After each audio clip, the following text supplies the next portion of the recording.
Hello, welcome to Exampur. आप सभी लोगों का एग्जामपुर के इस ऑनलाइन प्लेटफॉर्म पे स्वागत है। और आज हम लोग यहाँ पर आईएसपीसीएस का जो बैच हमारा चल रहा है, उस आईएसपीसीएस के बैच में हम लोग आज कुछ ज्योग्राफिकल करंट अफेयर्स के इवेंट्स को देखेंगे। यानी जो ज्योग्राफिकल करंट अफेयर्स की चीज़ें होती हैं, उन सभी चीज़ों को हम लोग यहाँ पे डिस्कस करेंगे। आप देखो कि एग्जामपुर ने एक सेपरेट जो है वो आईएसपीसीएस के लिए पिछले कई महीनों से मेहनत कर रहा है, और जिसका रिजल्ट आप लोगों ने पिछले एग्ज़ाम्स में देखा होगा। और उसी क्रम में हम लोग जो है वो कुछ ऐसे इम्पॉर्टेंट जो हमारे करंट अफेयर्स इवेंट्स हैं, जो अलग अलग सब्जेक्ट से रिलेटेड हैं, उनको लेकर के हम लोग जो है वो कंप्लीट करेंगे। और वो जो इवेंट यानी जो ये हम लोग टॉपिक स्टार्ट किए हैं, ये टॉपिक हमारे जो अभी मेंस का एग्ज़ाम होने जा रहा है सिविल सर्विसेज का, यानी 2020 का जो मेंस का एग्ज़ाम होगा उसके पॉइंट ऑफ व्यू से इंपॉर्टेंट होंगे, और साथ ही साथ में 2021 में जो प्रीलिम्स एग्जामिनेशन होगा उसके पॉइंट ऑफ व्यू से इंपॉर्टेंट होंगे। तो इन नज़रियों को देखते हुए, यानी इन चीज़ों को हम लोग ध्यान में रखते हुए ये जो अपना एक सेशन स्टार्ट किए हैं, जिसमें पिछले जनवरी से लेकर के अभी तक के सभी करंट अफेयर्स को कवर करेंगे। इससे पहले आपके ये क्लास जो है कई सारे टीचर्स ने लिया है, और उसी क्रम में मैं आज आपके साथ में ये ज्योग्राफिकल करंट अफेयर्स का जो सेगमेंट है वो कंप्लीट करूंगा। आप सभी लोगों से गुड इवनिंग, जितने भी लोग हैं उस सभी लोगों को गुड इवनिंग। और फिर हम लोग आते हैं अपने टॉपिक पे। आप लोग टॉपिक समझते हैं, फिर धीरे धीरे करके हम आपके कमेंट्स को पढ़ेंगे, और जो कमेंट्स आप लोग दे रहे हैं या जो भी आपको डाउट होगा वो कमेंट के माध्यम से आप बता सकते हैं मेरे को, और आई होप आपको ये चीज़ें समझ में आएंगी। ठीक है, देखो ज्योग्राफिकल करंट अफेयर्स जो है उसमें मैं आज आपके लिए दो टॉपिक लेकर के आया हूँ। दो इंपॉर्टेंट टॉपिक है, जिसमें एक जो टॉपिक है वो है ट्यूटिंग टाइडिंग फ्यूचर जोन, जिसको शॉर्टली हम लोग TTSZ कहते हैं। और एक टॉपिक और है जो कि इंपॉर्टेंट टॉपिक है, उसे हम लोग कहते हैं ओशन फ्लोर मैपिंग। यानी दो इंपॉर्टेंट टॉपिक है हमारे लिए, और ये दोनों टॉपिक आपके एग्जामिनेशन के लिए बहुत महत्वपूर्ण हो सकता है भविष्य में, यानी मेंस के एग्जामिनेशन के पॉइंट ऑफ व्यू से। और अगर आप इस टॉपिक को कवर करोगे तो आपका ज्योग्राफी का भी कुछ बेसिक तैयार हो जाएगा। देखो, अभी से पहले इस चैनल पे आप पिछले वीडियोस में देखोगे तो सारे टीचर्स ने, यानी जिन लोगों ने क्लासेस लिए हैं, वो सभी लोगों ने आपको स्ट्रैटेजी बताई है कि कैसे किसी एग्जामिनेशन की तैयारी करते हैं, जिससे आप जो है वो उस एग्जामिनेशन को क्रैक कर सकते हो।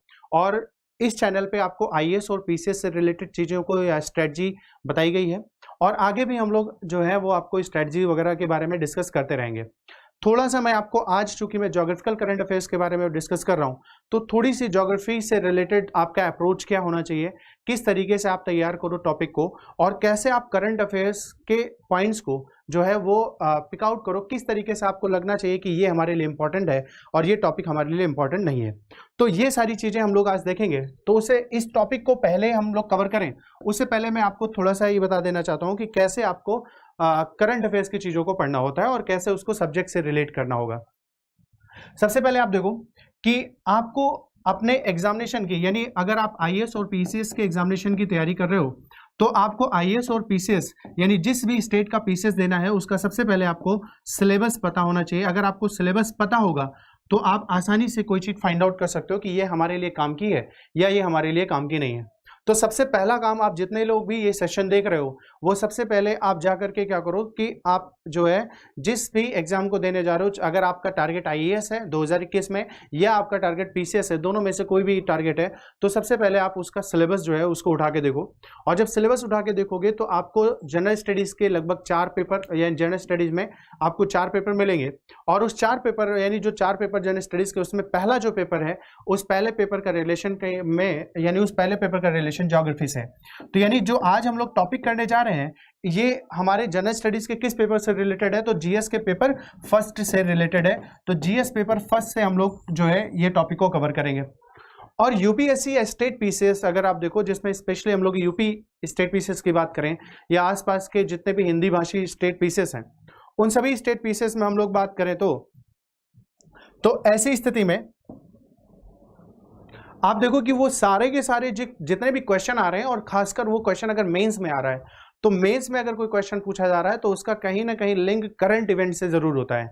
आप देखो कि कोई चीज अगर इंपॉर्टेंट करंट में आती है तो वहीं से रिलेट करके एग्जाम में जो है वो एग्जामिनर उस टॉपिक को कहीं ना कहीं उसके बेसिक टॉपिक से रिलेट करके क्वेश्चन पूछ लेता है। तो आपको करंट इवेंट से बहुत ज्यादा जो है वो अवेयर होना पड़ेगा। तो आपको करंट इवेंट जो है उस पर ध्यान रखना है, बहुत ज्यादा ध्यान रखना है, ठीक है। और बाकी हम लोग स्ट्रेटजी वगैरह डिस्कस करते रहेंगे, पहले बहुत सारे लोगों ने डिस्कस किया है, उन लोगों को फॉलो करो और इसी चैनल पे आपको मिल जाएंगे, तो उनकी वीडियोस आप देख लो जिसमें डिटेल्ड स्ट्रेटजी का डिस्कशन हुआ है। हम लोग आगे भी डिस्कस करते रहेंगे।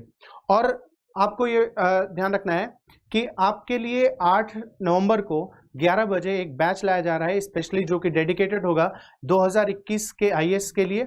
और उस बैच में आप अगर उस बैच को ज्वाइन करते हो तो डेफिनेटली उसमें पूरा एफर्ट लगाया जाएगा, जिससे जो है आप 2021 के आईएएस क्वालिफाई करने में आपको पूरी मदद मिलेगी।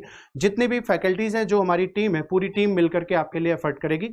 अलग अलग सब्जेक्ट के सारे एक्सपर्ट्स हैं और वो सारे एक्सपर्ट्स मिलकर के आपको मदद करेंगे। तो 8 नवंबर को आपको 11 बजे जो है वो इसी चैनल पे एक जो है वो बैच की लॉन्चिंग होगी, उसमें आप लोग जरूर शामिल होना, ठीक है। अब हम लोग आते हैं अपने ज्योग्राफिकल करंट अफेयर्स के इवेंट पे।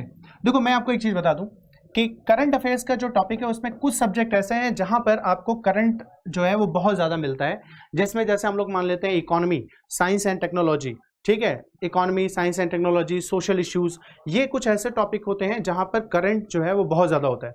लेकिन जो ज्योग्राफी वगैरह होता है इसमें बहुत ज्यादा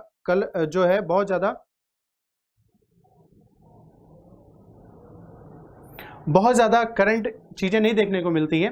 तो ट्रेडिशनली चीज़ों को अगर कहीं पर भी छोटा सा भी एक करंट आता है तो वहाँ से आपको रिलेट करने की आवश्यकता होती है, ठीक है।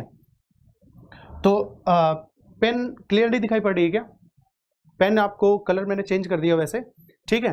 तो पहला टॉपिक हम लोग लेते हैं ट्यूटिंग टाइडिंग फ्यूचर जोन, जिसको शॉर्टली हम लोग TTSZ कहते हैं, यानी क्या बोलते हैं, TTSZ। अब इसको आते हैं हम लोग मेन टॉपिक पे अपने, कि हमारा जो मेन टॉपिक है TTSZ, ठीक है। देखो हमारे यहाँ पे भारत में अगर आप देखो तो अलग अलग विषयों के लिए अलग अलग मंत्रालय काम करते हैं और उन मंत्रालयों के अंतर्गत कई सारे जो है वो डिपार्टमेंट काम करते हैं। और उन डिपार्टमेंट्स का जो एक्सपर्टाइज होता है वो किसी पर्टिकुलर एक रीजन में होता है और वो उसी फील्ड में काम करते हैं। हमारे भारत में हिमालय के आसपास का जो क्षेत्र है वो एक ऐसा क्षेत्र है जहां पर बड़ी मात्रा में भूकंप आने की संभावना होती है। और एक अभी हम लोग देखेंगे कि एक ऐसा रीजन है जो बहुत ज़्यादा डिस्टर्बिंग एरिया है और वो डिस्टर्बिंग एरिया प्लेट टेक्टोनिक की वजह से है। और ऐसे में हिमालय का जो एरिया है, उस हिमालय के एरिया के बारे में या उसकी जियोलॉजी के बारे में या उसके भूगर्भिक संरचनाओं के बारे में अध्ययन करने के लिए हम लोगों ने पर्टिकुलर एक अपने यहाँ पे एक इंस्टीट्यूट बना रखा है। यानी एक हमारे पास में एक इंस्टीट्यूट है जो पर्टिकुलर हिमालय की जियोलॉजी की स्टडी करता है और उस इंस्टीट्यूट का नाम है हमारा Wadia institute of Himalaya geology, जिसको हम लोग शॉर्टली कहते हैं WIHG, ठीक है। तो ये हमारे यहाँ पर एक ऐसा इंस्टीट्यूट है जो कि पूरी तरीके से डेडिकेटेड है किसकी स्टडी के लिए, जियोलॉजी ऑफ हिमालय, यानी हिमालय और उसके आसपास का जो अध्ययन होता है उसके लिए ये पूरी तरीके से डेडिकेटेड एक इंस्टीट्यूट है भारत में। और ये जो इंस्टीट्यूट है ये हमारे यहाँ पर जो department of science and technology है, ministry of science and technology के अंतर्गत, यानी जो हमारे यहाँ विज्ञान एवं तकनीकी या विज्ञान एवं प्रौद्योगिकी मंत्रालय है उसके अंतर्गत एक हमारा विभाग है जिसको हम लोग कहते हैं विज्ञान एवं प्रौद्योगिकी विभाग। उस department of science and technology के अंतर्गत ये डिपार्टमेंट जो है ये पूरी तरीके से जो है वो इस इंस्टीट्यूट को गवर्न करता है और ये इसी के अंडर में काम करता है। तो रिसेंटली हमारे यहाँ पे हुआ क्या कि हम लोग ये TTSZ को क्यों पढ़ रहे हैं, आपको ये जानने की जरूरत है कि हम इसको आपको क्यों पढ़ा रहे हैं। तो रिसेंटली इस इंस्टीट्यूट ने अभी अपने भारत में जो नॉर्थ ईस्ट का एरिया है, यानी जो उत्तर पूर्व भारत का क्षेत्र है, वहां पे एक स्टडी किया और वो जो स्टडी किया वो हिमालय रीजन की स्टडी है। और हिमालय रीजन के नीचे का जो रॉक्स हैं उन रॉक्स के नेचर के बारे में उन्होंने अध्ययन किया और अध्ययन करके कई सारे कंक्लूजन जो है वो रिलीज किए और उसी कंक्लूजन की वजह से हम लोग TTSZ के बारे में स्टडी करने जा रहे हैं।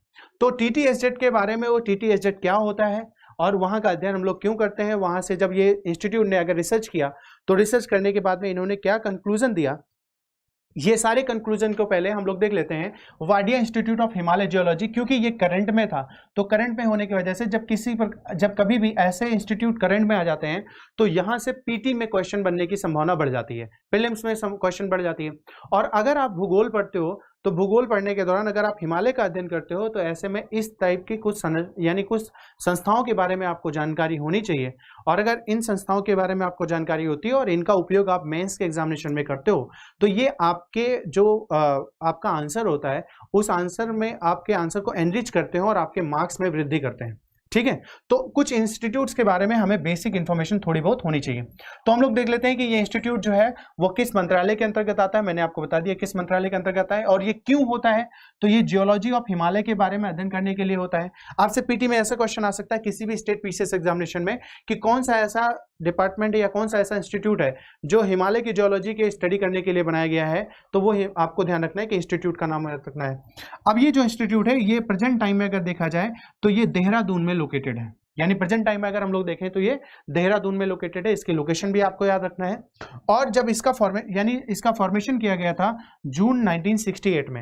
एक्चुअली जब इसे बनाया गया तो शुरू में तो ये दिल्ली में लोकेटेड था और फिर बाद में जाकर के इसको शिफ्ट कर दिया गया कहाँ पे, देहरादून में।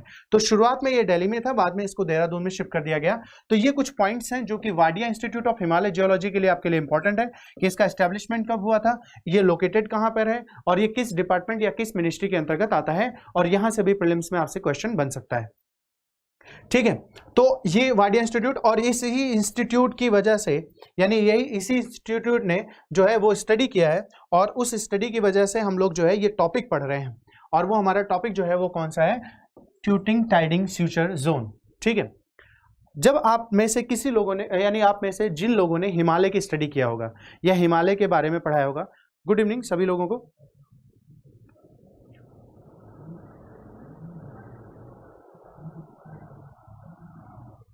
ठीक है, जिन लोगों ने हिमालय की स्टडी किया होगा वो उन्होंने पढ़ा होगा कि जब हम लोग हिमालय को पढ़ते हैं तो हिमालय को पढ़ते समय आपको ये बताया जाता है कि हमारे यहाँ पे हिमालय रीजन में ट्रांस हिमालय है, फिर ग्रेटर हिमालय है, फिर मिडिल हिमालय है और फिर शिवालिक हिमालय है और फिर नॉर्दर्न प्लेन की शुरुआत होती है।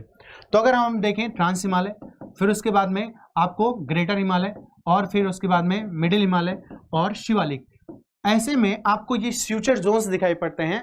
और आपको यहाँ पे ये ध्यान रखना है, सिंपल है, आपको ध्यान रखना है कि जब भी कभी भी फोल्डेड माउंटेन का निर्माण होता है, यानी कभी भी मोड़दार पर्वतों का विकास होता है, तो जब प्लेटें एक दूसरे के करीब आती हैं तो मोड़ का विकास होता है। और मोड़ जब बनता है तो एक पर्वत की संरचना बनती है और फिर एक घाटी की संरचना बनती है, तो एक फॉल्ट का जनरेशन होता है। फॉल्ट का मतलब होता है एक भ्रंश का जनरेशन होता है और उसी फॉल्ट रीजन को हम लोग फ्यूचर जोन कहते हैं। ठीक है, तो जब आप इस क्षेत्र में जाओगे तो यहां पे आपको पढ़ाया जाता है एक फ्यूचर जोन जिसको कहा जाता है ITSZ, या इसको कहते हैं हम लोग इंडस सैंगपो फ्यूचर जोन। ठीक है, तो फ्यूचर जोन का मतलब आपको ध्यान रखना है कि एक पर्वत होगा और फिर दूसरा जब ऊंचा वाला क्षेत्र होगा तो इनके बीच का जो ये फॉल्ट होगा या एक जो भ्रंश होगा, इसी भ्रंश को ही क्या कहते हैं, फ्यूचर जोन कहा जाता है। तो हमें देखना है कि ये जो ट्यूटिंग टाइडिंग फ्यूचर जोन है ये एक्चुअली कहां से बिलोंग करता है, ये कहां पर लोकेटेड है। तो फ्यूचर जोन आप समझ गए फ्यूचर जोन क्या होता है, और उस फ्यूचर जोन में ये ट्यूटिंग टाइडिंग फ्यूचर जोन है ये कहां पर है। तो आपको ये ध्यान रखना है कि आप यहाँ पे ये हिमालय की पिक्चर आपको दिखाई पड़ होगी, ये आप मैप में देखो कि जो हमारा हिमालय है वो हिमालय इस क्षेत्र से लेकर के, यानी यहां से लेकर के यहां तक फैला हुआ है, इस जगह पर यहां तक, यानी इस पूरे रीजन से अगर आप देखो तो यहां तक हिमालय का क्षेत्र फैला हुआ है। और हिमालय का जो डेवलपमेंट हुआ है, यानी हिमालय का जो विकास हुआ है, वो आपको जब हम लोग कोर ज्योग्राफी पढ़ेंगे तो वहां पे आपको पढ़ाया जाएगा कि जब हमारी इंडो ऑस्ट्रेलियन प्लेट और यूरेशियन प्लेट ये दोनों जब आपस में एक दूसरे की तरफ मूव की, यानी जब दोनों का कन्वर्जेंस हुआ, तो कन्वर्जेंस होने के बाद में हिमालय की जो प्लेट है यानी इंडो ऑस्ट्रेलियन प्लेट है वो टकरा गई यूरेशियन प्लेट से, और उसका जो मलबा था यानी जो डेब्रिस थी वो डेब्रिस फोल्डेड माउंटेन के रूप में कन्वर्ट हो गया, और कन्वर्ट होने के बाद में इंडो ऑस्ट्रेलियन प्लेट जो है वो नीचे जाकर के नीचे सबडक्ट हो गई और सबडक्शन के दौरान हिमालय का फॉर्मेशन हुआ। तो ऐसी स्थिति में जो हिमालय का फॉर्मेशन हुआ, अगर आप ऐसे देखो तो हिमालय कुछ इस तरीके से विकसित हुआ और फिर इसके बाद में ऐसे साउथ की तरफ टर्न हो गया। यहाँ पे जो हिली रीजन है, इस हिली रीजन का टर्न किधर की तरफ हो गया, दक्षिण की तरफ हो गया, यानी साउथ रीजन में ये टर्न कर गया। और जब ये साउथ रीजन में टर्न कर गया तो ऐसे में इनके बीच में जो यहां पर ये स्यूचर जोन या यहां पे जो फॉल्ट बना, इसी स्यूचर जोन को या इसी फॉल्ट को हम लोग कहते हैं ट्यूडिंग टाइडिंग स्यूचर जोन, यानी इसी को क्या कहा जाता है, ट्यूडिंग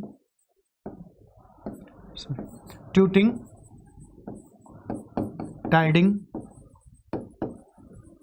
स्यूचर जोन। तो आपसे देखो यहां से क्वेश्चन क्या पूछा जाएगा कि आप सभी लोगों ने अभी तक जो है ये, जैसे आपने ITSZ पढ़ा होगा, ITSZ आपके लिए इंपॉर्टेंट है, यानी आपने पढ़ा होगा अभी तक। ITSZ क्या होता है, आपने ये पढ़ा होगा, ITCZ भी पढ़ा होगा, ठीक है, ITCZ। तो ITCZ और ITSZ ये दोनों आपने पढ़ा होगा, आपने MBT पढ़ा होगा, आपने MCT पढ़ा होगा, आपने HFF पढ़ा होगा, लेकिन आपने अगर देखा होगा अभी तक की किताबों में तो बहुत ज्यादा आपको ये TTSZ के बारे में नहीं दिखा होगा। तो TTSZ जो है एक तरीके से अपने आप में एक नया टर्म है जो कि अब बहुत ज्यादा पॉपुलर नहीं था।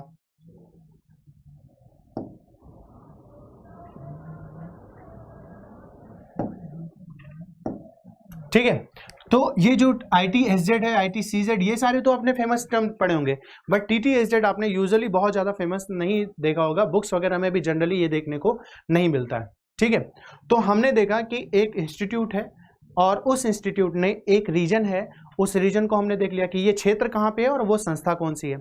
उस संस्था ने इस क्षेत्र में कुछ अपने स्टडी किया, कुछ अपने रिसर्च किए, और वो जो रिसर्च किए वो रिसर्च किस लिए किया इसको हमें पता होना चाहिए कि वो रिसर्च क्यों किया, और जब रिसर्च किया तो रिसर्च करके वहां पे क्या निर्णय निकला, यानी क्या कंक्लूजन निकला।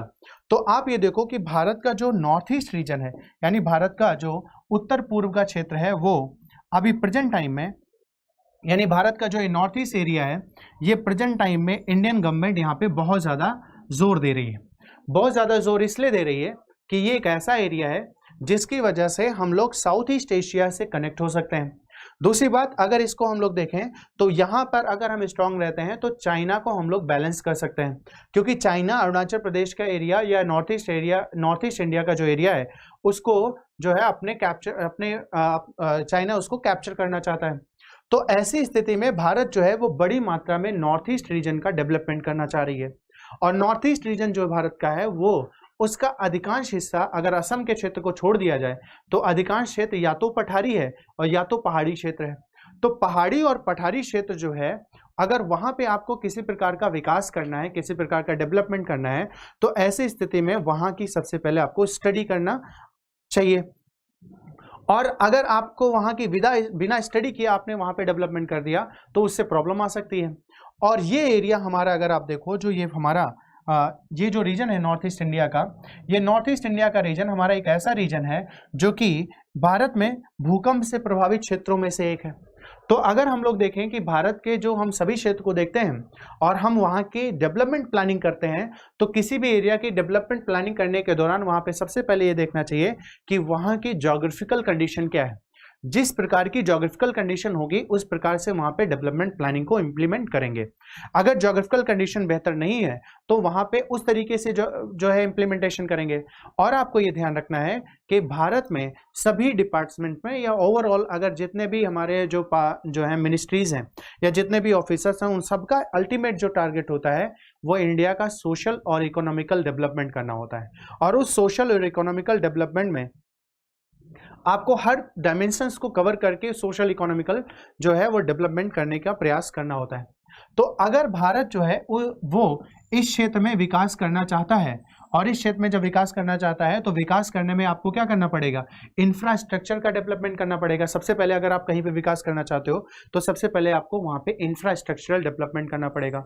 और अगर आप इंफ्रास्ट्रक्चरल डेवलपमेंट करोगे तो इंफ्रास्ट्रक्चर में बेसिकली अगर आप देखो तो हमें आपको रोड बनाना पड़ेगा, आपको डैम्स बनाना पड़ेगा, आपको वहां पे इलेक्ट्रिसिटी सप्लाई, एनर्जी सप्लाई के लिए डैम्स वगैरह बनाना पड़ेगा। तो ऐसी स्थिति में आपको वहां पे कंस्ट्रक्शन करना है, और जब कंस्ट्रक्शन करना है तो कंस्ट्रक्शन करने से पहले आपको ये पता होना चाहिए कि वहां की लैंड मास कैसा है, वहां की रॉक सिस्टम कैसी है, वहां की क्लाइमेटिक कंडीशन कैसी है, यानी कुल मिलाकर के भौगोलिक दशाएं किस प्रकार से वहां पे पाई जाती हैं। तो उस इंस्टीट्यूट ने, चूंकि इंडिया को यहां पर डेवलपमेंट करना था, तो उस इंस्टीट्यूट ने उस जोन में स्टडी किया और जब उस जोन का मतलब क्या हुआ, यहाँ पे मैं बात कर रहा हूँ TTSZ, यानी TTSZ का जोन मैंने आपको बता दिया इस जगह पर है और इंस्टीट्यूट बता दिया। तो TTSZ की जब स्टडी किया, और स्टडी किसकी किया, यहाँ की जो रॉक्स हैं उस रॉक्स की प्लास्टिसिटी की स्टडी किया गया कि वो रॉक्स जो हैं वो किस अवस्था में हैं, किस प्रकार से उनकी अवस्था है, क्या उन पे हम लोग हैवी स्ट्रक्चर फॉर्म कर सकते हैं या हैवी स्ट्रक्चर नहीं फॉर्म कर सकते। तो ऐसे में इस क्षेत्र की जो चट्टानें हैं उन चट्टानों के बारे में अध्ययन किया गया, और जब उन चट्टानों के बारे में अध्ययन किया गया तो अध्ययन करने के बाद में इस जो स्टडी है, इस अध्ययन से या इस स्टडी से हमें कुछ पॉइंट्स मिले, और उस पॉइंट्स में हमने सबसे पहले तो देखा कि जो ये एरिया है उस एरिया में कुछ ऐसे मॉडरेट अर्थक्वेक जो है उसका कंसंट्रेशन वाला रीजन दिखाई पड़ रहा है हमें। यानी जब हम इस क्षेत्र का यानी TTSZ का स्टडी किया वाडिया इंस्टीट्यूट ने, तो वाडिया इंस्टीट्यूट ने स्टडी करने के बाद में देखा कि जो हमारा जो लोहित वैली है, लोहित नदी है एक, वास्तव में ब्रह्मपुत्र नदी की सहायक नदी है, और ये है हमारे अरुणाचल प्रदेश के क्षेत्र में। तो अरुणाचल प्रदेश के क्षेत्र में जो लोहित नदी की घाटी है, उस लोहित नदी की घाटी में वाडिया इंस्टीट्यूट के रिसर्च के आधार पे ये पता चला कि वहाँ पे कुछ गहराई पे, यानी कुछ एक निश्चित गहराई पर जाने पर जो है कुछ भूकंप के कंसंट्रेशन वाले फोकस मिल रहे हैं, और ज़्यादा अगर तीव्र जो है और ज़्यादा मैग्नीट्यूड वाला जो अर्थक्वेक है वो और ज़्यादा गहराई पर जाने पर मिल रहा है। तो इस इंस्टीट्यूट ने जब स्टडी किया तो इस इंस्टीट्यूट ने स्टडी करने के बाद में 2 क्रक्स निकाले यहाँ पे, यानी 2 की पॉइंट्स इन्होंने निकाले। कि पहला इन्होंने निकाला कि इस क्षेत्र में लगभग 1 से 15 किलोमीटर की गहराई पर जब हम जाते हैं, यानी कहाँ पे, लोहित रिवर वैली में, तो 115 किलोमीटर की 1 से 15 किलोमीटर की गहराई पर जब आप जाते हो तो यहाँ पर लो मैग्नीट्यूड अर्थक्वेक पाए जाते हैं, यानी कम तीव्रता वाले जो भूकंप हैं उनका यहाँ पे संकेंद्रण मिलता है। देखो वास्तव में अगर आप इस कॉन्सेप्ट को समझते हैं तो हमें थोड़ा सा जो है अर्थक्वेक के बारे में भी पता होना चाहिए कि वास्तव में अर्थक्वेक क्या होता है। तो मैं थोड़ा सा आपको यहाँ पे अर्थक्वेक के बारे में बता दे रहा हूँ कि अर्थक्वेक क्या होता है। देखो कि हमारी जो अर्थ है उस अर्थ के इंटरनल पार्ट में, यानी पृथ्वी के आंतरिक भाग में जब आप जाते हो तो आंतरिक भाग में जाने पर आपको तापमान में वृद्धि होती है, और इंटरनल पार्ट में जब हम जाते हैं तो ऐसे में हमारी पृथ्वी के आंतरिक भाग में बड़ी मात्रा में एनर्जी जो है वो छिपी हुई है, यानी बड़ी मात्रा में यहाँ पे ऊर्जा है। तो ऐसे में कई बार होता है कि एनर्जी जो होती है उस एनर्जी की वजह से जब वो एनर्जी धीरे धीरे करके बढ़ने लगती है तो बढ़ने के कारण से वो एनर्जी फिर रिलीज होती है, और एनर्जी हमेशा हायर से लोअर की तरफ एनर्जी जो है वो रिलीज होती है, यानी ऊर्जा हमेशा उच्च से निम्न की ओर निकलना स्टार्ट करती है। तो पृथ्वी के सतह से जब आप केंद्र की तरफ बढ़ते हो तो पृथ्वी के सरफेस से सेंटर की तरफ जाने पर टेम्परेचर बढ़ता है, इट मीन्स एनर्जी जो है वो बढ़ती है। और जब एनर्जी बढ़ती है तो कई बार किसी जो है वो टेक्टोनिक मूवमेंट की वजह से या किसी मॉर्फोलॉजिकल या जियोमॉर्फोलॉजिकल इवेंट की वजह से वहाँ पे एनर्जी बढ़ जाती है, और जब वो एनर्जी बढ़ जाती है तो ऐसे में वहाँ की रॉक्स में मूवमेंट हो जाता है या रॉक ब्रेक कर जाती है। तो किसी एक क्षेत्र में अगर रॉक में मूवमेंट हो जाए या चट्टानों में मूवमेंट हो जाए या चट्टानें टूट जाती हैं तो टूटने के बाद में जो वहाँ से एनर्जी निकलती है वो एनर्जी वेव्स के फॉर्म में निकल करके चारों तरफ मूव करना स्टार्ट कर देती है, यानी वो एनर्जी जो है वो वेव्स के फॉर्म में निकल के चारों तरफ निकलना स्टार्ट कर देती है।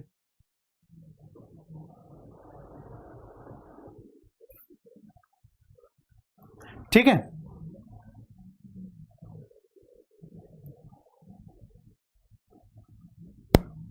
एक मिनट में आप लोगों के कमेंट्स थोड़ा सा देख लेता हूं।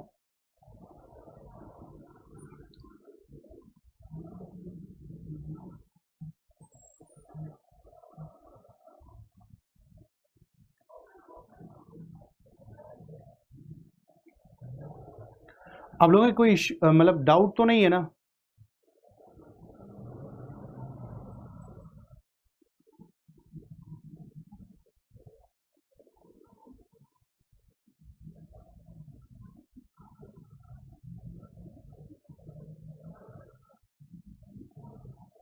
देखो बिल्कुल परेशान होने की जरूरत नहीं है। जिन लोगों ने नहीं पढ़ा है या नहीं पता है आपको, तो हम लोग यहाँ पे इसीलिए हैं कि जो चीजें आपको नहीं पता है उसको बताएंगे। ठीक है, आज चूंकि हम करंट इवेंट्स यानी करंट चीजें ले रहे हैं तो करंट के साथ साथ में जो बेसिक होगा थोड़ा बहुत वो मैं आपको डिस्कस करूंगा, और ये चीजें आपको डिटेल में आपके जब बैचेस होंगे जहां पे कोर ज्योग्राफी पढ़ाई जाएगी वहां पे आपको डिटेल में मिल जाएगी। तो बिल्कुल परेशान होने की जरूरत नहीं है, आपको बस इतना ध्यान रखना है कि जो मैं अभी समझा रहा हूं वो समझना है, ठीक है।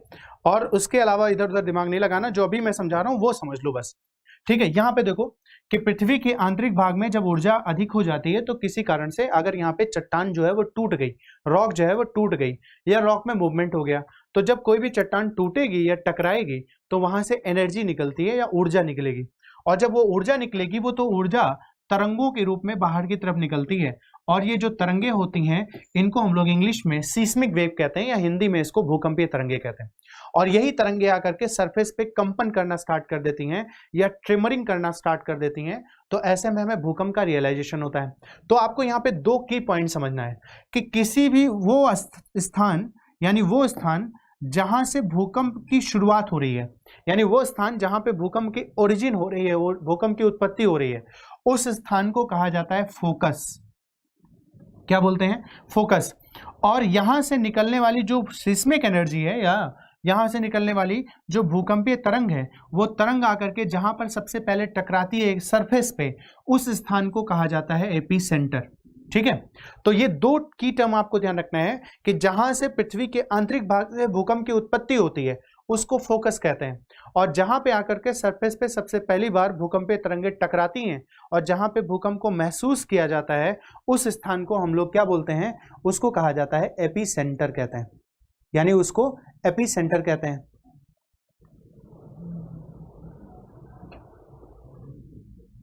ठीक है, तो उसको एपी सेंटर कहा जाता है। अब आपको यहां पे दो पॉइंट देखना है कि हमने जो वाडिया इंस्टीट्यूट ने रिसर्च किया, उस रिसर्च में इन्होंने बोला कि पृथ्वी के आंतरिक भाग में एक तो 1 से 15 किलोमीटर तक जाते हैं तो लो मैग्नीट्यूड के अर्थक्वेक्स का कॉन्सेंट्रेशन मिलता है, और जब हम और गहराई पे जाते हैं तो यहाँ पे इसके कंपैरिजन में हाई मैग्नीट्यूड के अर्थक्वेक को देखने को मिलता है, यानी हाई मैग्नीट्यूड के जो भूकंप होते हैं उनको देखने में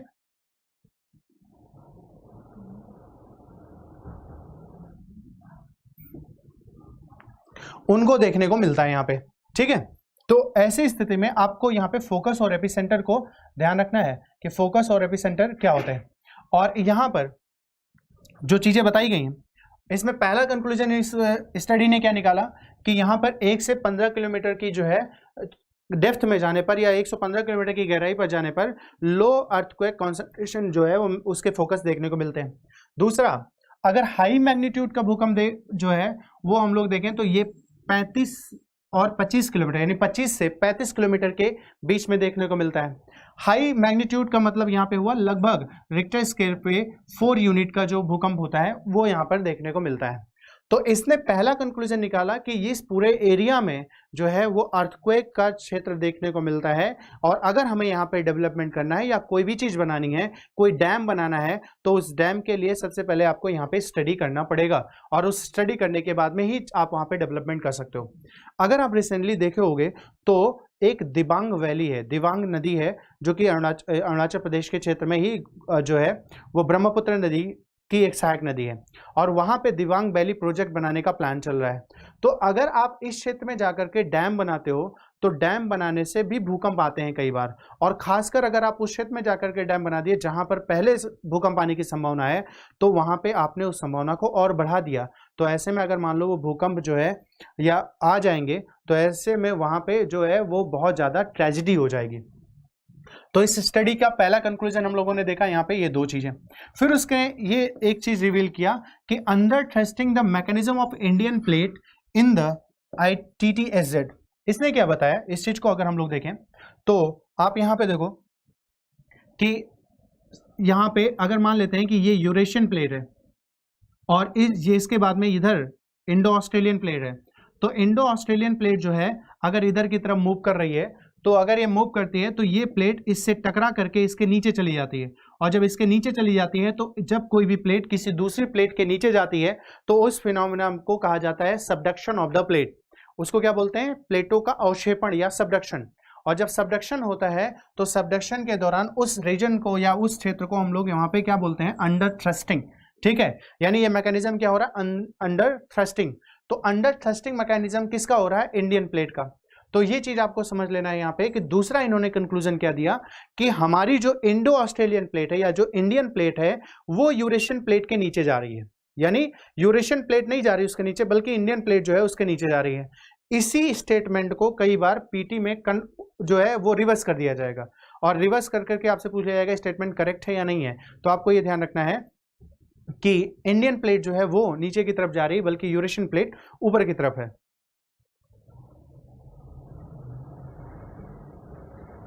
क्लियर?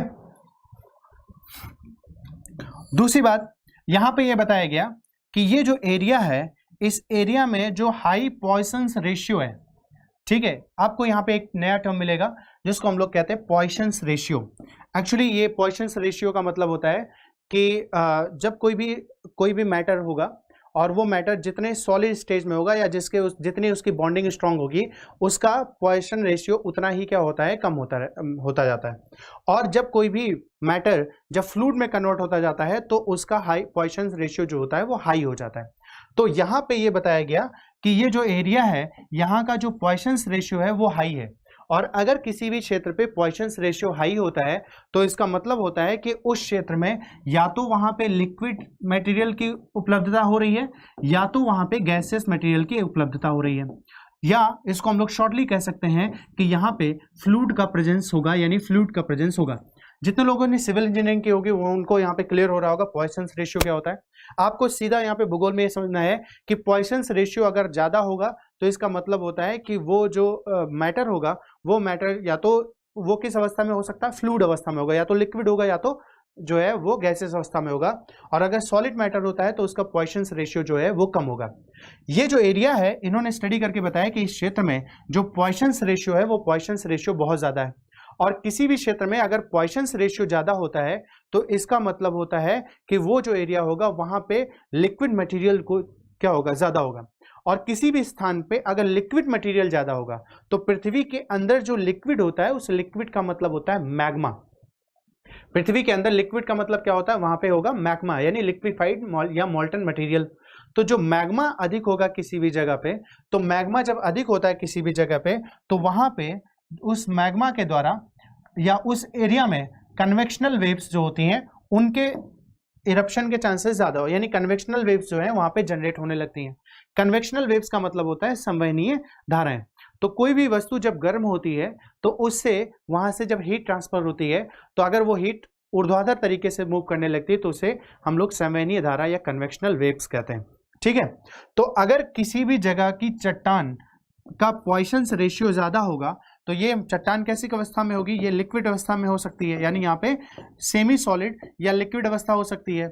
और किसी भी जगह पर अगर पृथ्वी के आंतरिक भाग में सेमी सॉलिड या लिक्विड कंडीशन होगी तो यहाँ का पॉइसन रेशियो अधिक होगा, और अगर सेमी सॉलिड कंडीशन होगी तो यहाँ पे जो कन्वेक्शनल वेव्स होती हैं वो कन्वेक्शनल वेव्स का जनरेशन हो जाएगा, और कन्वेक्शनल वेव्स जब यहाँ पे जनरेट होंगी तो ऐसे में जो रॉक मूवमेंट है वो रॉक मूवमेंट या मूवमेंट अधिक हो जाएगा, और रॉक मूवमेंट अधिक हो जाएगा तो अर्थक्वेक आने की संभावना बढ़ जाएगी। ठीक है, तो यहाँ पे आप एक बात समझो कि इन लोगों ने बताया कि यहाँ का जो पॉइसन रेशियो है वो, ठीक है, यहाँ का जो पॉइसन रेशियो है वो ज्यादा है, और पॉइसन रेशियो अगर ज्यादा होगा तो पॉइसन रेशियो ज्यादा होगा तो वहां की अवस्था सेमी सॉलिड या लिक्विड अवस्था में होगी, और लिक्विड अवस्था में होगी तो संवहनीय धाराएं जो होंगी उनकी अधिकता हो जाएगी, और जब संवहनीय धाराएं अधिक हो जाएंगी तो चट्टानों की गति या चट्टानों में टूट फूट की अवस्था बढ़ जाएगी, और ऐसी स्थिति में वहां पे भूकंप की संभावना बढ़ जाती है। तो इस जो स्टडी है, यानी ये जो स्टडी है, ठीक है, इस स्टडी ने कुछ चीजें जो है हमारी पृथ्वी पर रिवील किया, और वो किस क्षेत्र से रिवील किया? वो क्षेत्र हमारा है जिसको हम लोग कहते हैं TTSZ। ठीक है, तो सबसे पहले आपको यहाँ पे जो मैंने अभी तक बताया उसको आप देखो कि सबसे पहले मैंने आपको बताया कि एक इंस्टीट्यूट है जो कि हिमालय जियोलॉजी से जो रिलेटेड स्टडी करती है, और उसने एक क्षेत्र में स्टडी किया जिसको हम लोग कहते हैं TTSZ। ठीक है, और उस TTSZ में जब इन्होंने स्टडी किया तो स्टडी करके इन्होंने 2-3 जो है इंपॉर्टेंट पॉइंट बताए। पहला इंपॉर्टेंट पॉइंट इन्होंने बताया कि इस क्षेत्र में जो है लो कॉन्सेंट्रेशन और हाई मैग्नीट्यूड के, यानी हाई मैग्नीट्यूड और लो मैग्नीट्यूड के भूकंप जोन्स पाए जा रहे हैं, और ये एरिया ऑलरेडी हमारे उस भूकंप क्षेत्र में, जोन में है, जो वहाँ पे भारत में सबसे ज़्यादा भूकंप आने की संभावना है। ठीक है, और इन्होंने बताया कि यहाँ का जो पॉइसंस रेशियो है वो एक्सट्रीमली हाई है, और अगर पॉइसंस रेशियो यहाँ पे एक्सट्रीमली हाई होगा तो ऐसी स्थिति में यहाँ पे भूकंप आने की संभावना बढ़ जाएगी। तो इस यहाँ पे जो कंक्लूजन हुआ, वो कंक्लूजन हम लोगों ने अभी तक यहाँ पे क्या देखा कि इस क्षेत्र में भूकंप आने की संभावना बढ़ जाएगी, और ये किसने बताया? वाडिया इंस्टीट्यूट ने बताया। ठीक है, तो वाडिया इंस्टीट्यूट जो है, इसने जब यहाँ पे कंक्लूजन के बारे में बताया, तो उसके बाद में ये जो टीम है WIHG की जो टीम है, इन्होंने किस किस मेथड का या किस किस डेटा का यूज करके ये अपना कंक्लूजन दिया है, उसको हम लोगों को देखना है कि कौन कौन सा जो है वो डेटा इन्होंने यूज किया है। तो सबसे पहले आप देखो कि इस टीम ने पूरी तरीके से दो टाइप के डेटा को यूज किया, यानी दो डेटा यूज किया इन्होंने।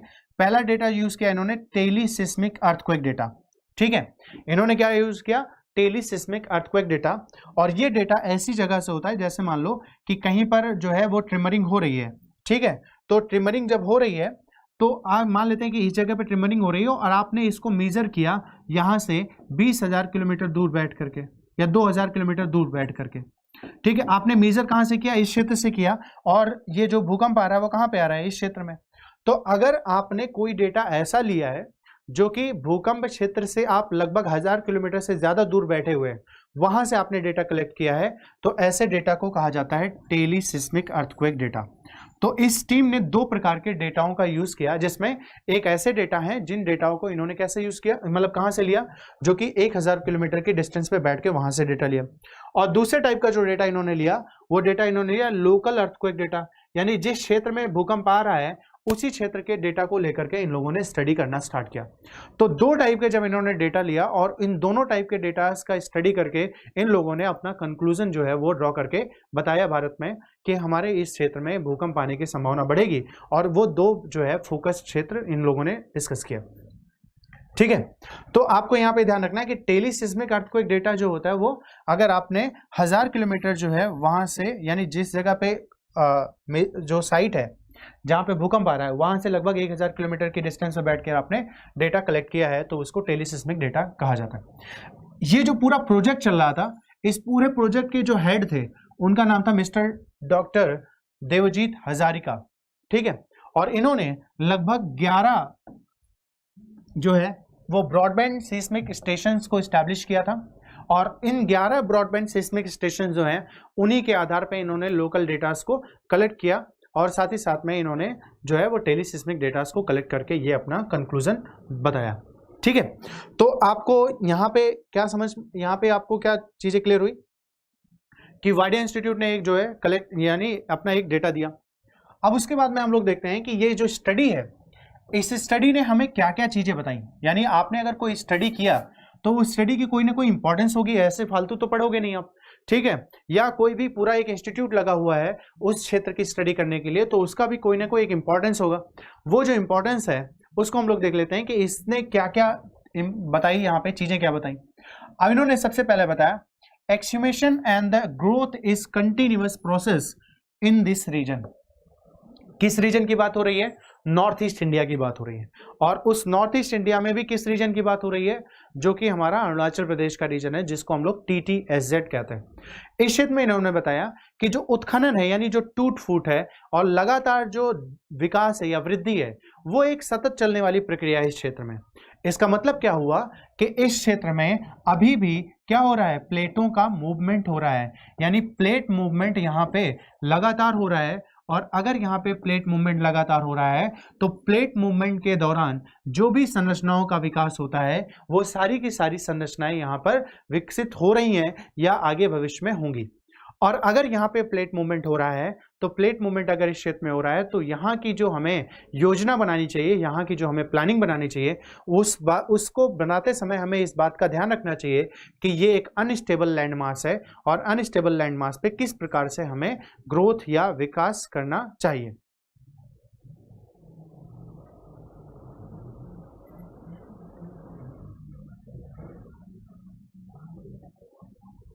ठीक है, तो ऐसी स्थिति में आपको यहाँ पे ये सारी चीजें देखना है कि प्लेट मूवमेंट जो है वो हो रहा है। तो यहाँ पे जो पहले इंपॉर्टेंस यहाँ पे हमें पता चली इस स्टडी से, या इस स्टडी से जो बात हमें पता चली कि ये पूरा का पूरा रीजन जो है अनस्टेबल है, और अगर यहाँ पे हमें ग्रोथ करना है तो हमें उस हिसाब से अपनी प्लानिंग को करनी होगी। दूसरा, this process keep modifying the drainage pattern.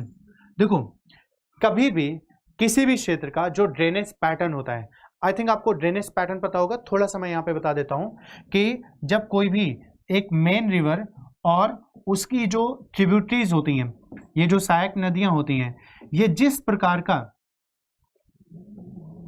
एक ज्योमेट्रिकल शेप का फॉर्मेशन करती हैं, जिस प्रकार के ज्योमेट्रिकल शेप का फॉर्मेशन करती हैं, इसी ज्योमेट्रिकल शेप को ड्रेनेज पैटर्न कहा जाता है। क्या बोलते हैं? ड्रेनेज पैटर्न, या हिंदी में इसको अपवाह प्रतिरूप कहते हैं। तो आप सोचो कि कोई एक लैंडमास है, अगर वो अपनी जगह पर स्टेबल है तो स्टेबल रहेगा, तो जिस प्रकार से नदियों का विकास हो गया वैसा ही रहेगा।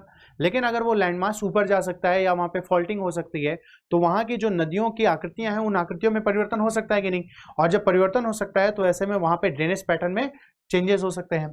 तो इस क्षेत्र में लगातार क्या होगा कि यहाँ पे जो ड्रेनेज पैटर्न है या जो अपवाह प्रतिरूप है, ये लगातार मॉडिफाई होते रहेंगे। ठीक है, और अगर यहाँ पे जो लैंड मूवमेंट होता रहेगा तो किसी भी जगह पर अगर भू क्षेत्र जो है या स्थल खंड जो है वो मूव करेंगे तो यहाँ पे आपदा आने की संभावना भी क्या होगी? बढ़ जाएगी, यानी डिजास्टर जो है वो बढ़ जाएगा। तो यहाँ पे इस स्टडी से हमें ये भी पता चल रहा है कि अगर यहाँ पर प्लेट मूव कर रही हैं तो रिवर का जो ड्रेनेज पैटर्न है, यानी जो ड्रेनेज पैटर्न वो भी चेंज होता रहेगा, मॉडिफाई होता रहेगा। आज कुछ और है, हो सकता है भविष्य में कुछ और हो जाए। और अगर ऐसी स्थिति में यहाँ पर ये जो चीजें, यानी अगर ये मूवमेंट होता रहेगा तो ऐसी कंडीशन में यहाँ पर आपदा के आने की संभावना क्या हो जाएगी? बढ़ जाएगी। यानी ड्रेनेज जो है ये जो है वो डिजास्टर प्रोन एरिया हो जाएगा। यहाँ पे हजार्ड की फ्रीक्वेंसी जो है वो बढ़ जाएगी, यानी आपदा आने की संभावना बढ़ जाएगी। और अगर इस स्टडी को हमने देख लिया तो इस स्टडी से हम ये इस चीज को देख सकते हैं कि किसी भी क्षेत्र का जो हम विकास करना चाहते हैं तो सबसे पहले वहां का आकलन कर लें, वहां का असेसमेंट कर लें कि अगर आप विकास करना चाहते हो तो पहले वहां पे इस बात का आकलन कर लो कि विकास के लिए वहां पे क्या क्या अवस्थाएं हैं और वहां की भौगोलिक अवस्था क्या है, कि पता लगे कि आपने पुल बनाया और आपने रोड बना दिया और वहां पे जो प्लेट है वो मूव कर गई, और प्लेट जब मूव कर गई तो पता लगा वहां पे क्रैकिंग हो गया, और जब क्रैकिंग हो गया तो आपने जितना भी पैसा खर्च किया वो सारा बेकार हो जाएगा। तो आपको क्या बनना है? आईएएस ऑफिसर बनना है। और आईएएस जो बनता है वो हमेशा क्या करता है कि प्लानिंग में महत्वपूर्ण भूमिका निभाता है, देश के विकास के प्लानिंग में महत्वपूर्ण भूमिका निभाता है। और वही आईएएस जो है वो देश के प्लानिंग में जो प्लानिंग हुई होती है उसको इंप्लीमेंट भी करता है। तो आईएएस का काम होता है कि हमारे यहाँ पे नीतियों का निर्माण करना और साथ ही साथ में उन नीतियों को लागू भी करना होता है। तो जब आप किसी भी जगह पर जाकर के नीतियों का निर्माण करोगे या लागू करोगे तो उसके लिए वहाँ पर आपको कुछ चीज़ें पहले से पता होनी चाहिए कि वहाँ की भौगोलिक स्थिति क्या है, वहाँ पे क्या क्या चीज़ें पाई जाती हैं, वहाँ पे हम किस प्रकार विकास करेंगे। मान लेते हैं कि आपको डिस्ट्रिक्ट मजिस्ट्रेट आप कलेक्टर बन गए, आप आईएएस बन गए और आपकी पोस्टिंग या आपको कैडर मिल गया नॉर्थ ईस्ट इंडिया में, और वहां पे जाकर के जो आपका अप्रोच होगा, जो आपका डेवलपमेंट अप्रोच होगा, वही अगर आप उत्तर प्रदेश के कैडर में रहोगे तो वो नहीं होना चाहिए, क्योंकि वो हिली रीजन होगा, वहां का डेवलपमेंट अप्रोच आपका अलग होना चाहिए और उत्तर प्रदेश का डेवलपमेंट अप्रोच आपका अलग होना चाहिए। और इसके लिए आपको सबसे पहले किसके बारे में पता होना चाहिए? वहां की ज्योग्राफिकल कंडीशंस के बारे में। तो हमें कोई भी अगर ऐसी स्टडी हमने कर लिया तो इस स्टडी से हमें ये बच गए ना कि अगर वहां पे हम बहुत ज़्यादा ओवरबर्डन कर देते इंफ्रास्ट्रक्चर का, या वहां पे हम जो है वो रॉक्स के ऊपर बहुत ज़्यादा प्रेशर कर देते तो ह्यूमन इंड्यूस्ड अर्थक्वेक जनरेट हो जाता, और ह्यूमन इंड्यूस्ड अर्थक्वेक जब जनरेट होता तो ऐसी स्थिति में वहां पे बड़ी मात्रा में तबाही आ सकती थी।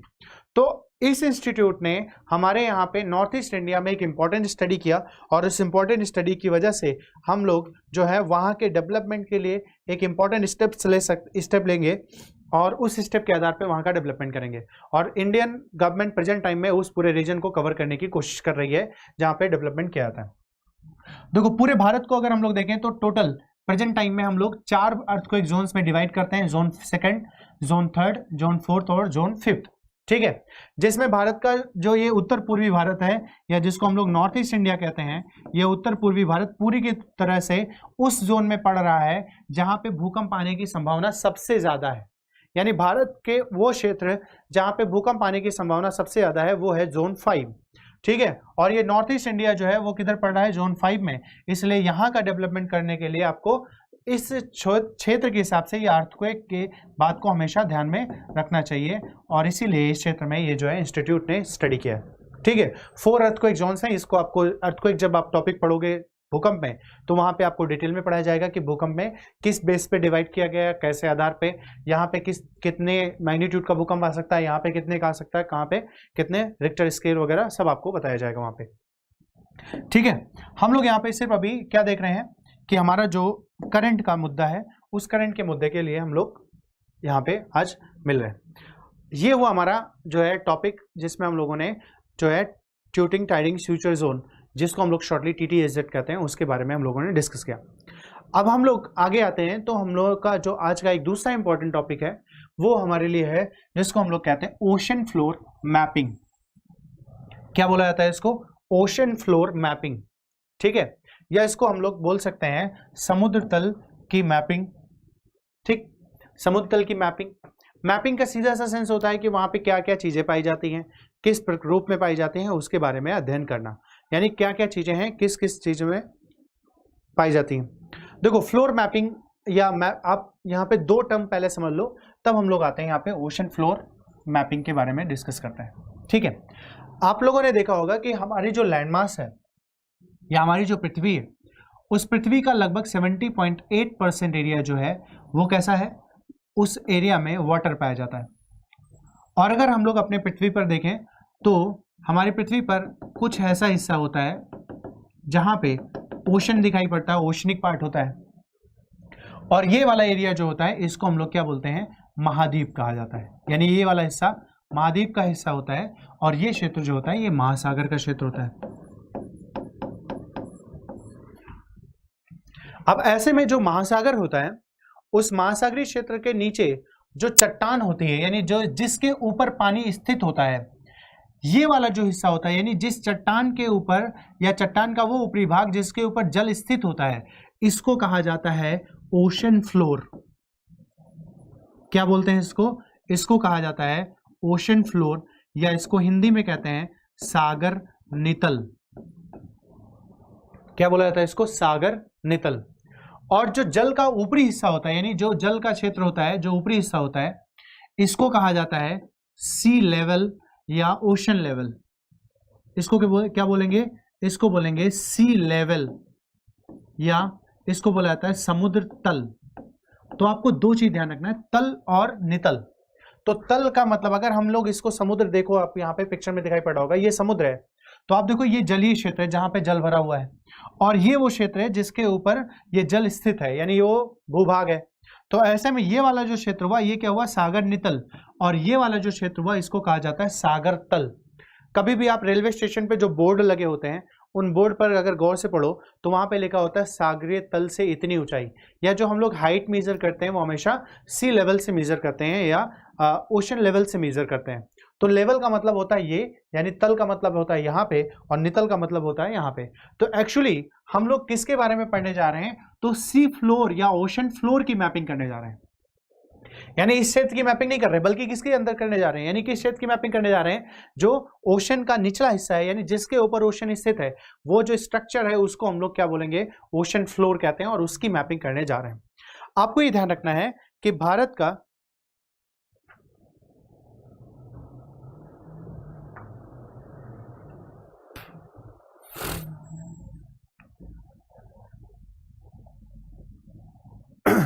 देखो, अगर हम लोग देखें तो पूरे पृथ्वी पर लगभग हम लोग कह सकते हैं कि अप्रोक्सीमेट 71% एरिया जो है वो वाटर कवर्ड है, और लगभग 29% एरिया ऐसा है जो कि लैंडमास है उस पर, और उस लैंडमास पे कॉन्टिनेंटल एरिया है। ठीक है, लेकिन आज तक अगर हम लोग देखें तो हमारे पास में पूरे समुद्र के बारे में पूरी सटीक जानकारी हमारे पास में नहीं थी। ठीक है, हमें ये तक नहीं पता था कि हमारे समुद्री इंटरनल पार्ट में जो चीजें हैं उसको हम लोग बहुत डीप में जाकर के नहीं जानते थे।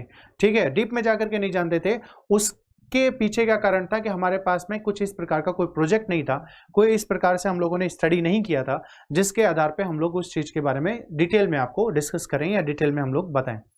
अभी रिसेंटली एक प्रोजेक्ट लॉन्च किया गया जिसको कहा जाता है सीबेट प्रोजेक्ट, और सीबेट प्रोजेक्ट 2030 कहा गया है इसे, जिसको 2030 तक पूरा करना है।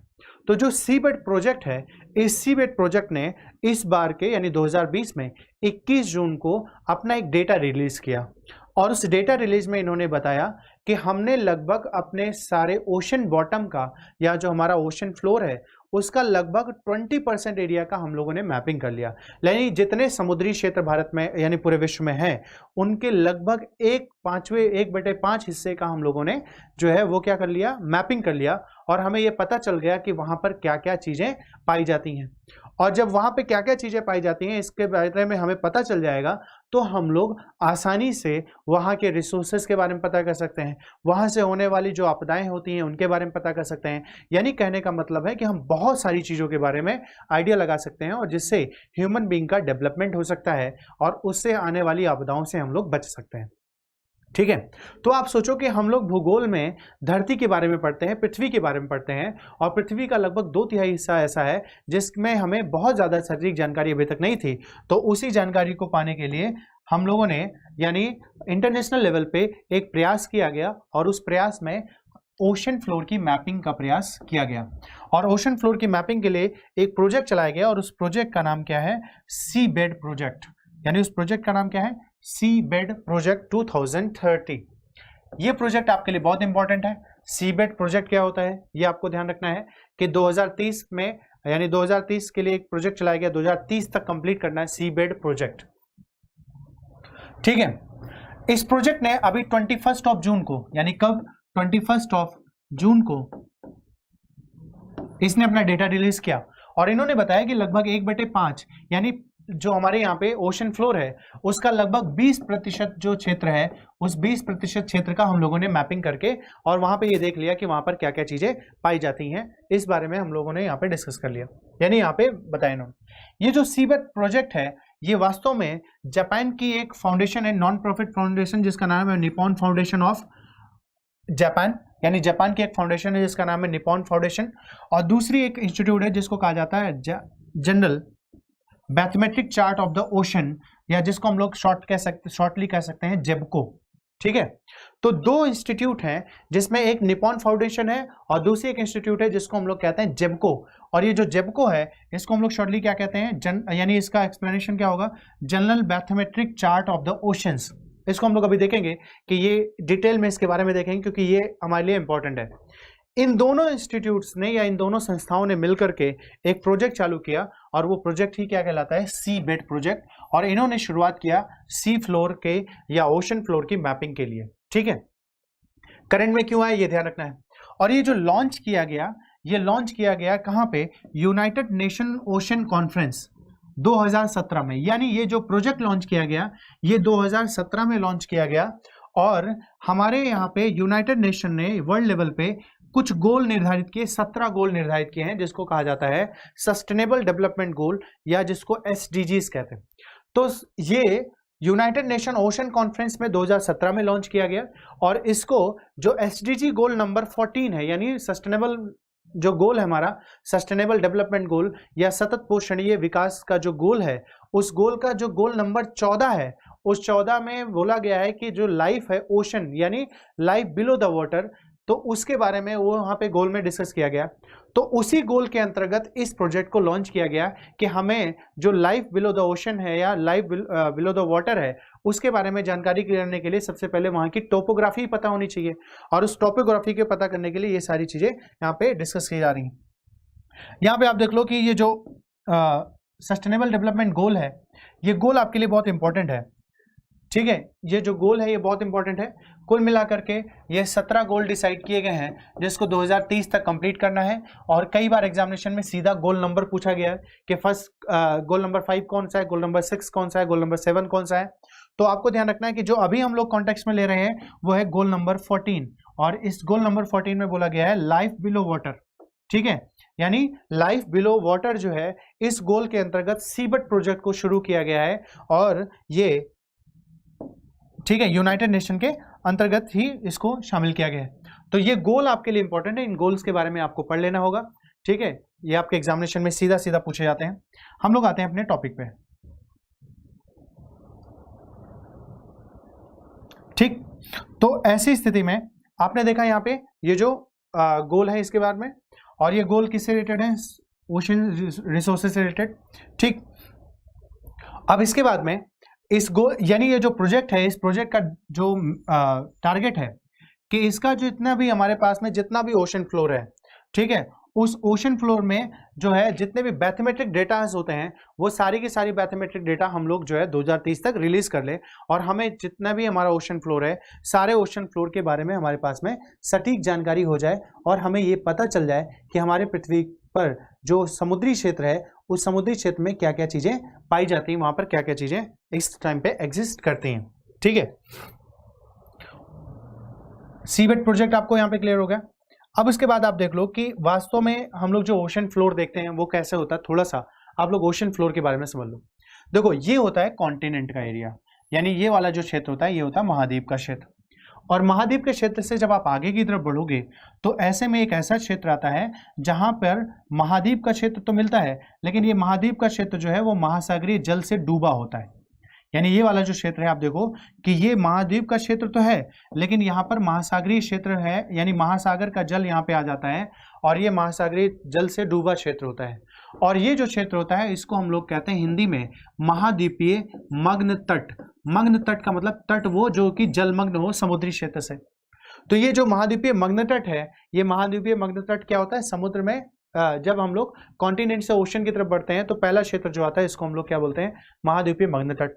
तो जब ये कॉन्टिनेंट खत्म होता है तो ऐसे में यहाँ पे एक ढाल स्टार्ट होता है, यानी क्या होता है? ढाल, और इस ढाल को कहा जाता है महाद्वीपीय ढाल, यानी इस ढाल को क्या बोलते हैं? महाद्वीपीय ढाल कहते हैं, या इसे कहा जाता है कॉन्टिनेंटल स्लोप, या कॉन्टिनेंटल स्लोप कहते हैं इसको, यानी महाद्वीपीय ढाल। अब उसके बाद जब आप महाद्वीपीय ढाल से स्टार्ट यानी आगे बढ़ो तो फिर आपको ओशनिक पार्ट में आप एंटर कर जाओगे, और जब आप ओशनिक पार्ट में एंटर करोगे तो ऐसी स्थिति में ये वाला जो क्षेत्र होगा है इसको कहा जाता है ओशन फ्लोर रीजन, यानी इसको क्या बोलेंगे? Ocean floor. अब ओशन फ्लोर का जो ये एरिया होता है इसमें अधिकांश भाग एक मैदानी क्षेत्र मिलना स्टार्ट हो जाता है, और इस मैदानी क्षेत्र को कहा जाता है अबिशल प्लेन कहा जाता है। अगर आप समुद्र के क्षेत्र में जाते हो तो पहले तो आपको ये समुद्री मैदान मिलते हैं।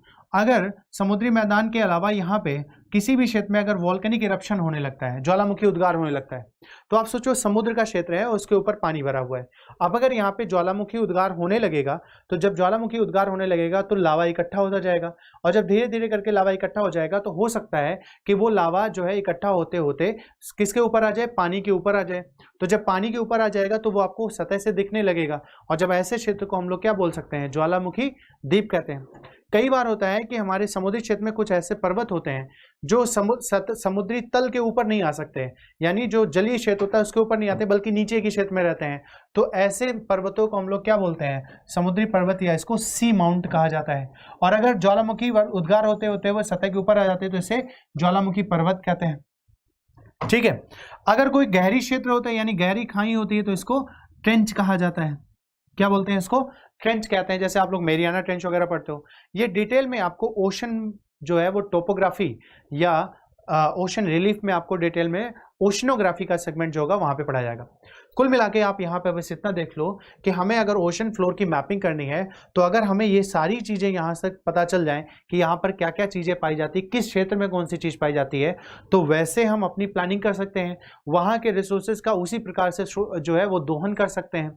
तो इन्हीं की जानकारी के लिए हम लोगों ने जो सी फ्लोर मैपिंग है उस प्रोजेक्ट की शुरुआत की, और वो प्रोजेक्ट कौन सा है? सीबेट प्रोजेक्ट, जिसको हम लोग कहते हैं सीबेट प्रोजेक्ट 2030। ठीक है, अब उसके बाद देखो कि जो सीबेट प्रोजेक्ट है उसमें जो आपने जेबको देखा था, इस जेबको को आप देख लो, यहां से जेबको से क्वेश्चन बन सकता है, या एक इंपॉर्टेंट इंस्टीट्यूशन है जो कि वर्ल्ड लेवल पे एकमात्र ऐसी इंस्टीट्यूशन है जो कि काम करती है। तो जेबको के बारे में आप देख लो कि जेबको जो है ये एकमात्र जो है वो इंटर गवर्नमेंटल ऑर्गेनाइजेशन है, ठीक है, जो कि ओशन फ्लोर के मैपिंग के लिए काम कर रही है। ठीक है, एकमात्र इंटर गवर्नमेंटल ऑर्गेनाइजेशन है जो कि इंटायर ओशन फ्लोर के लिए काम करती है। ये एक इंपॉर्टेंट पॉइंट आपके लिए ध्यान रखना है। और इस चार्ट सीरीज, यानी ये क्या करते हैं, चार्ट का फॉर्मेशन करते हैं। और ये जो चार्ट सीरीज है इसकी शुरुआत किया गया था 1903 में। अल्बर्ट जो फर्स्ट हैं, ये प्रिंस है यानी राजकुमार है, कहाँ के, मोनाको। मोनाको एक यूरोपियन कंट्री है। तो यूरोपियन कंट्री जो कि मोनाको है, उसके जो प्रिंस हैं अल्बर्ट फर्स्ट, उनके द्वारा एक चार्ट की सीरीज स्टार्ट की गई थी 1903 में। और ये सीरीज यानी वही आगे बढ़ करके आज हमें किसके रूप में दिखाई पड़ रही है, जेबको के रूप में दिखाई पड़ रही है, जो कि इस सेक्टर में यानी पूरे वर्ल्ड में इंटर गवर्नमेंटल ऑर्गेनाइजेशन है जो कि इस सेक्टर में काम कर रही है।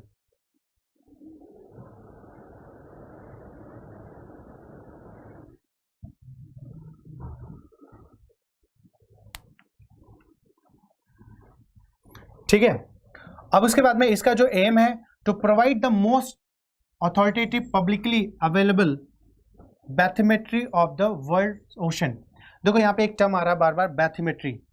बैथीमेट्री का मतलब होता है, बैथीमेट्री एक है जिसमें हम ओशन के या समुद्र की डेप्थ को और समुद्र की जो स्ट्रक्चर्स है या समुद्र की चौड़ाई या उसकी गहराई के बारे में मेजर करते हैं। तो समुद्र का स्ट्रक्चर क्या है, समुद्र की डेप्थ जो है वो किसके अंतर्गत मेजर की जाती है, उसको बैथीमेट्री कहते हैं। तो इसका जो टारगेट है, यानी ये जो जेबको है, इसका मेन टारगेट ये है कि हम ऐसे डेटा अवेलेबल करवा दें पूरे समुद्र के मैपिंग के बारे में जो लोग आसानी से जिसको एक्सेस कर सकें, यानी पब्लिकली अवेलेबल हो, यानी लोग उसके बारे में आसानी से जान सकें। ये डेटा यानी इनको प्रोवाइड करने का इनका जो टारगेट है। ठीक है। ये जो ऑपरेट करती है, ये जॉइंटली ऑपरेट करती है एक इंटरनेशनल हाइड्रोग्राफिक ऑर्गेनाइजेशन है जिसको IHO कहते हैं, और IHO के साथ साथ में इंटर गवर्नमेंटल ओशनोग्राफिक कमीशन जिसको IOC कहते हैं, यूनेस्को का पार्ट होता है।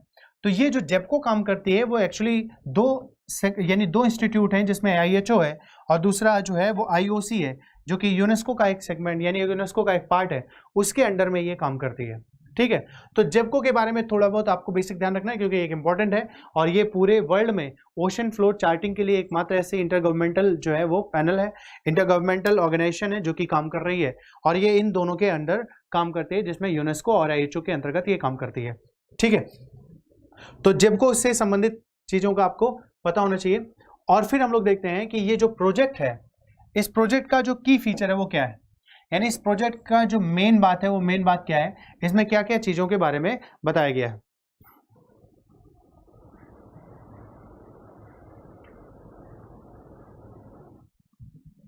आप लोगों को समझ में आ रहा है?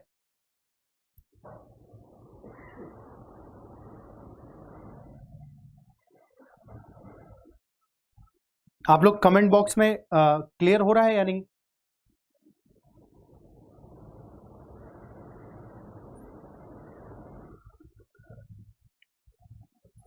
ठीक है। देखो, इस प्रोजेक्ट की जो खास बात है वो खास बात क्या है, अभी तक हम लोग जो सी मैप करते थे, ओशन फ्लोर की मैपिंग करते थे, उसके लिए हम लोग जो है वो क्या करते थे, या तो सैटेलाइट का यूज करते थे, या तो हम लोग जो है वो कोई ना कोई प्लेन यूज करते थे और उसके अल्टीमीटर का यूज करके हम लोग जो है वो अपना डेटा कलेक्ट करते थे। यानी अभी तक जो यूज करते थे कन्वेंशनली हम लोग क्या इसका यूज करते थे, या तो सैटेलाइट से डेटा ले लिया, या तो कोई प्लेन लेकर के और गए वहां से अल्टीमीटर का यूज करके डेटा ले लिया। वो जो डेटा होता था वो डेटा बहुत ज़्यादा हाई पिक्सल का नहीं होता था, जिसकी वजह से हमारी जूमिंग नहीं हो पाती थी। अगर हमने ऊपर से डेटा कोई लिया और समुद्र के अंदर का डेटा हमें मिला, तो वो डेटा अगर हम लोग देखें तो 1 किलोमीटर तक की चीज़ों तक हम लोग पहुंच जाते थे, लेकिन 1 किलोमीटर के और ज़्यादा जूम करने पर वो हमें क्लियर नहीं दिखाई पड़ता था। तो इस कारण से 1 किलोमीटर के नीचे जाने पर हमारे पास में एग्जैक्ट डेटा नहीं आ पाता था। तो उसी चीज को हम लोग अपना और मॉडिफाई करने के लिए हमारे पास में लगभग 100 मीटर की जूमिंग तक, यानी 100 मीटर की डेप्थ जब बचे ओशन फ्लोर के ऊपर तक, वहां तक का डेटा अगर हम कलेक्ट कर लेते हैं तो हमारी जो नॉलेज होगी, हमारी जो नॉलेज की एक्यूरेसी होगी वो बढ़ जाएगी।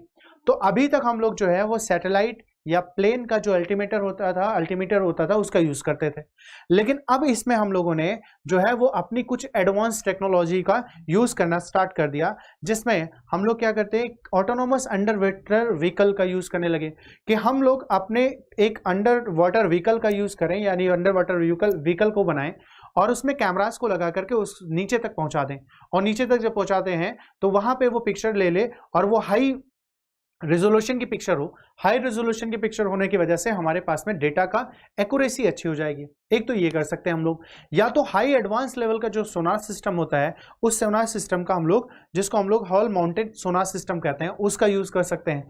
तो आपको ध्यान रखना है कि इस प्रोजेक्ट में जो हम लोग पहले डेटा यूज करते थे उसको हटा करके हम लोगों ने नया जो है, सॉरी, जो पहले हम लोग इंस्ट्रूमेंट यूज करते थे उसको हटा करके जो है वो 100 मीटर तक का जो स्पॉट्स होते हैं, यानी कोई भी प्लेस है तो 100 मीटर रेजोल्यूशन तक की डेटा को हम लोग कलेक्ट कर सकते हैं, पिक्चर को कलेक्ट कर सकते हैं। और उसके लिए हम लोगों ने जो इंस्ट्रूमेंट यूज किया है वो यूज किया है deep water hole mounted sonar system. एक तो इस सिस्टम का यूज किया है, और दूसरा एक एडवांस ऑप्शन यूज किया हम लोगों ने, अंडर वाटर व्हीकल्स। ठीक है, अंडर वाटर या ऑटोनॉमस अंडर वाटर व्हीकल्स जो है इसका उपयोग किया है। तो अंडर वाटर व्हीकल्स जो होती हैं, ऑटोनॉमस अंडर वाटर व्हीकल, वो क्या होती है इसको आप देखो। ठीक है, ये जो व्हीकल्स होती हैं ये वास्तव में क्या होती हैं कि ऑटोनॉमस अंडर वाटर व्हीकल्स होती हैं। और इन व्हीकल्स में अगर आप देखो तो इसमें वो सारे इंस्ट्रूमेंट होते हैं, यानी हाई रेजोल्यूशन कैमरास होते हैं जो कि डेटा को कलेक्ट करके लाते हैं, वहाँ के सैंपल्स को लेकर के आते हैं, तो इनको हम गहराई तक भेज देते हैं और वो सैंपल्स को कलेक्ट करके हमारे पास तक लाते हैं। और उन सैंपल्स का, उन डेटास का, उन पिक्चर्स का हम लोग जो है वो स्टडी करते हैं, और स्टडी करके आधार पर हम लोग सी फ्लोर जो है उसके बारे में डिस्कस करते हैं।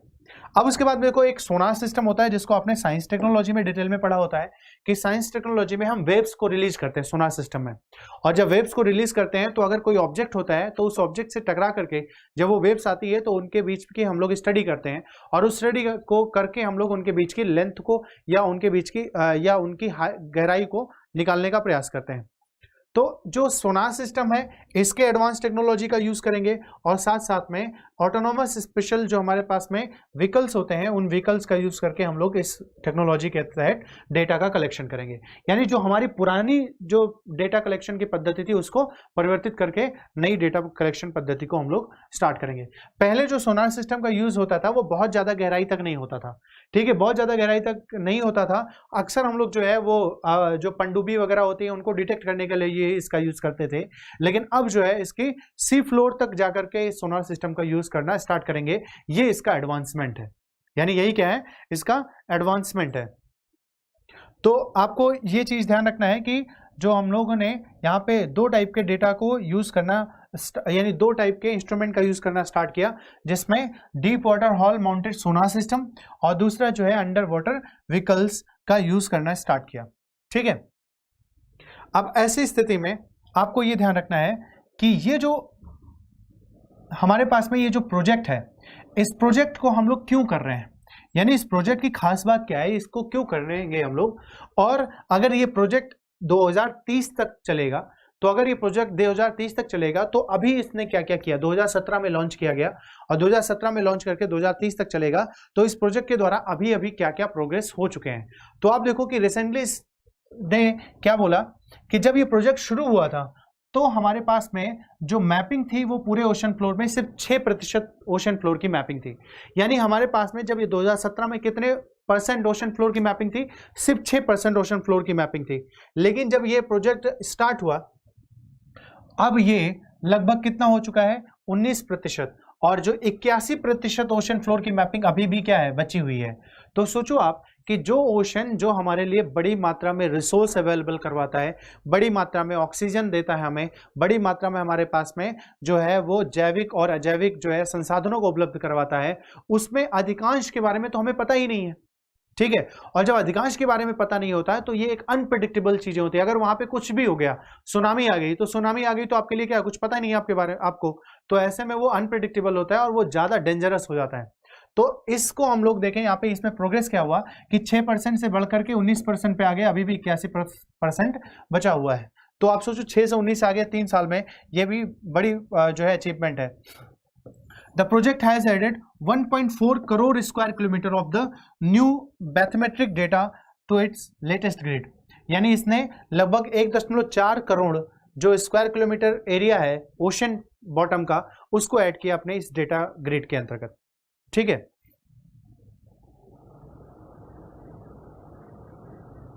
ठीक है। तो ऐसी स्थिति में आपको यह ध्यान रखना है कि इस प्रोजेक्ट का जो प्रोग्रेस है वो प्रोग्रेस इस तरीके से काम कर रहा है और इनका टारगेट है 2030 तक जो रिमेनिंग 81% है इसको भी 2030 तक क्या करें, कवर कर लें। ठीक है, जिस तरीके से ये लोग काम कर रहे हैं ऐसा लग रहा है कि ये लोग कवर कर लेंगे और बस इनके साथ में कोई दुर्घटना ना हो जाए, कोई एक्सीडेंट ना हो जाए ओशन में। या कई बार होता है कि कई सारे चैलेंजेस आ जाते हैं, क्योंकि ओशन अपने आप में एक मिस्ट्री है, यानी हमारा जो ओशनिक पार्ट है वो अपने आप में क्या है, एक मिस्ट्री है, या अपने आप में हम लोग कह सकते हैं एक रहस्य है।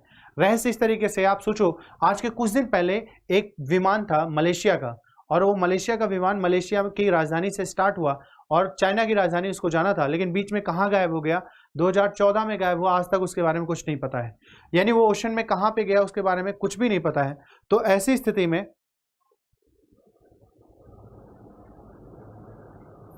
ठीक है, तो ऐसी स्थिति में अगर हमारे पास में पूरे जगह की जो है मैपिंग हो जाएगी तो हम आसानी से ऐसी चीज़ों से बच सकते हैं, ये जो हमारी मिस्ट्री है उसको ख़त्म कर सकते हैं। अब ये जो प्रोजेक्ट है ये हमारे लिए फ़ायदेमंद कैसे है, इसकी इंपॉर्टेंस क्या क्या है, ये चीज़ हम लोग देख लेते हैं। इस प्रोजेक्ट की खास बात क्या है। ठीक है, अगर ये प्रोजेक्ट हमारा कंप्लीट हो जाता है तो हमें समुद्र की टोपोग्राफी समझने में मदद मिल जाएगी, यानी ओशन जो है उसकी उच्चावच, ओशन का जो रिलीफ है उसके बारे में हमें पता चल जाएगा। हमें ये पता चल जाएगा कि समुद्र में किस जगह पर ज़्यादा गहराई है, किस जगह पर पर्वतीय क्षेत्र है, किस जगह पर नाव चलने की स्थिति बन सकती है, किस जगह पर नहीं बन सकती है, कहाँ पर क्या चीज़ें हो सकती हैं। ये सारी चीज़ें अगर हमें पता चल जाएंगी, ओशन की टोपोग्राफी अगर आपको पता चल जाएगी, तो आप इस आधार पर यह भी बता सकते हो ना कि समुद्री जलधाराएं कैसे उत्पन्न होगी, ओशनिक करंट कहाँ पर होती हैं, समुद्री जलधाराओं पर किसका किसका प्रभाव पड़ेगा, ये सारी चीजें आपको पता हो सकती हैं। ओशनिक टोपोग्राफी अगर आपको पता चल जाएगी तो ओशनिक टोपोग्राफी पता होने के बाद में आप ज्वार भाटा, यानी ज्वार भाटा है, इससे संबंधित डेटा को आप करेक्ट कर सकते हो। इसके बारे में हमारे पास में बहुत ज़्यादा एग्जैक्ट डेटा नहीं है, एग्जैक्ट हमारे पास कॉन्सेप्ट नहीं है, तो ऐसे में ज्वार भाटा के कॉन्सेप्ट को और ज़्यादा बल मिलेगा, और ज़्यादा चीज़ें क्लियर होंगी। तो अगर आपके पास में जो है इस प्रोजेक्ट को कंप्लीट करके हमें पता चल जाता है कहाँ पर क्या चीज़ है, तो ऐसे में वहाँ पे समुद्र से संबंधित सारी चीज़ें हमारे पास में क्लियर हो जाएंगी। समुद्र में जो वाटर का मिक्सिंग होता है, टेम्परेचर से रिलेटेड जो भी कॉन्सेप्ट है वो सारी की सारी चीज़ें यहाँ पे क्लियर हो जाएंगी। समुद्री जलधाराओं से संबंधित आपके कॉन्सेप्ट क्लियर हो जाएंगे। तो यानी ये सारी चीज़ें हमें यहाँ पे क्लियर होंगी। ठीक है, ओशन टोपोग्राफी से संबंधित जो डायमेंशन हमारा वो क्लियर हो जाएगा। दूसरा, अगर हमारे पास में ये हो जाएगा तो हम इसका नेविगेशन इजीली कर सकते हैं। हम नेविगेशन कर सकते हैं, हमें किसी भी जगह की अगर हमारे पास में कोई चीज़ खोजना होगा तो हम वहाँ खोज सकते हैं।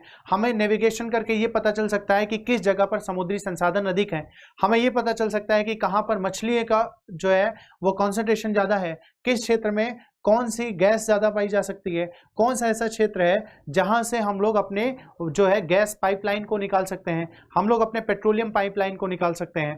तो जब आप समुद्र के अंदर की चीज़ों के बारे में परिचित रहोगे तो आपको वहाँ से जो इकोनॉमिकल लाभ मिल रहा है या जो आर्थिक रूप से जो मदद मिल रही है उसके दोहन में और ज़्यादा क्या हो गया, आपके पास में तेजी आएगी।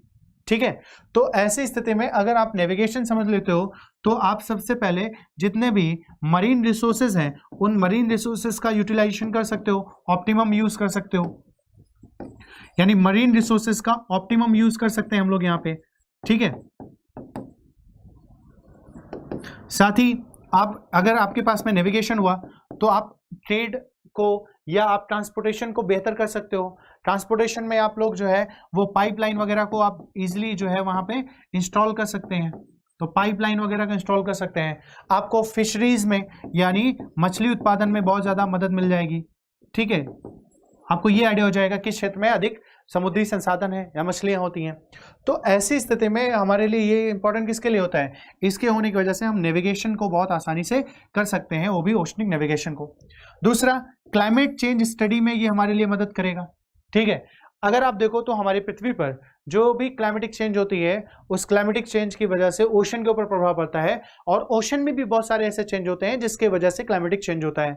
तो अगर हमें ओशन बॉटम के बारे में पता चल जाएगा, ओशन बॉटम की पूरी मैपिंग कर लेंगे हम लोग, हमें सारे आइडियाज हो जाएंगे, तो हम ऐसे में जो क्लाइमेटिक चेंज स्टडी है तो ये उस क्लाइमेटिक चेंज की स्टडी को और ज़्यादा हम लोग क्या कर सकते हैं, एग्जैक्ट कर सकते हैं, उस चीज़ को और ज़्यादा एनरिच कर सकते हैं।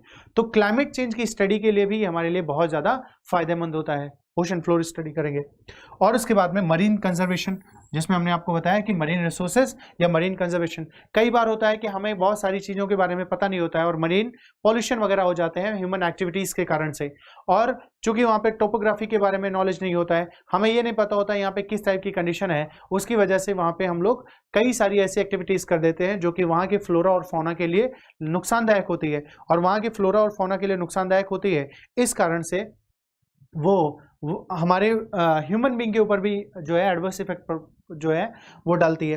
तो ये सारी जो चीज़ें हैं, यानी इंपॉर्टेंस क्या है इस प्रोजेक्ट की, ये आपको ध्यान रखना है, और इन पॉइंट्स के आधार पे आप अपने मेंस के आंसर को राइट कर सकते हो। ठीक है, तो आज हम लोगों ने जो ये टॉपिक देखे, दोनों टॉपिक हम लोगों ने जो डिस्कस किए, इन दोनों टॉपिक में अगर आप देखो तो इन दोनों टॉपिक में हम लोगों ने क्या बताया, मैंने आपको 2 टॉपिक पढ़ाए, और जिसमें एक TTSZ में आपको TTSZ का एरिया पता होना चाहिए, कौन सा इंस्टीट्यूट वहाँ से डेडिकेटेड है, उस इंस्टीट्यूट ने क्या किया, वो जो पॉइंट्स हैं वो आपको पता होना चाहिए, और उसके आधार पे हम कंक्लूजन क्या निकाल सकते हैं। उसके बाद हमने आपको बताया ocean floor mapping. Ocean floor mapping का इंपॉर्टेंस क्या है, ओशन फ्लोर मैपिंग क्यों करनी चाहिए, ओशन फ्लोर मैपिंग के लिए कौन सा प्रोजेक्ट चल रहा है, उस प्रोजेक्ट के अंतर्गत जो संस्थाएं हैं उन संस्थाओं के बारे में आपको पता होना चाहिए, उन संस्थाओं ने क्या क्या बातें कही वो पता होना चाहिए, और साथ ही साथ में वो जो प्रोजेक्ट है उस प्रोजेक्ट से हमें क्या फ़ायदा होगा, ठीक है, यानी उससे हमें क्या प्रॉफिट होगा, इन सभी चीज़ों के बारे में आपको पता होना चाहिए। देखो यहाँ पे जो इस प्रोजेक्ट का निगेटिव डायमेंशन वो बहुत ही माइन्यूट है, निगेटिव डायमेंशन बहुत ही माइन्यूट है। इस आधार पे हम लोग निगेटिव डायमेंशंस को नहीं कवर करेंगे, हम यहाँ पे सिर्फ किस एस्पेक्ट को ले रहे हैं, सिर्फ पॉजिटिव एस्पेक्ट को ले रहे हैं, निगेटिव डायमेंशंस को नहीं कवर करेंगे। अब आप लोगों का मैं कमेंट देख लेता हूँ, जिन किसी का कोई भी दिक्कत होगी, तो आप में से अधिकांश लोग तो मेरे को पहचानने में लगे हुए हैं।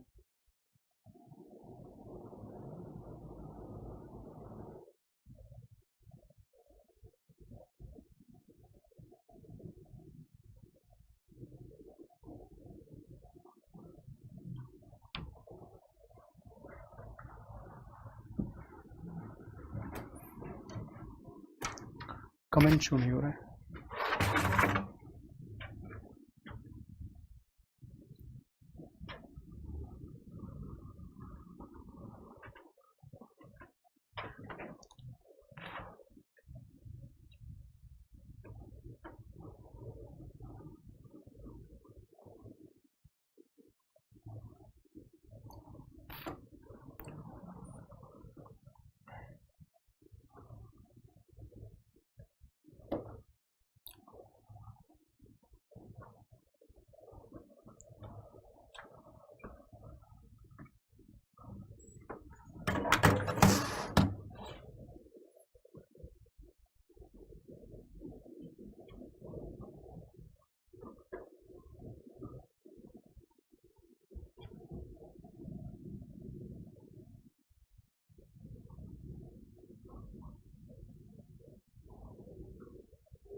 आप लोगों को ये ध्यान रखना है कि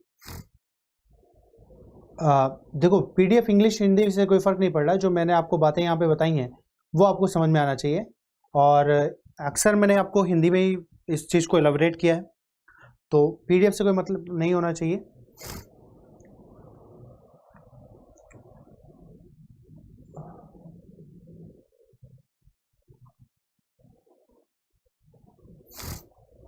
मेरा नाम आपको मिल जाएगा, मदन मिश्रा नाम है मेरा, और ये आपको वहाँ पे शो हो जाएगा, थंबनेल में भी शो हो रहा होगा आपको।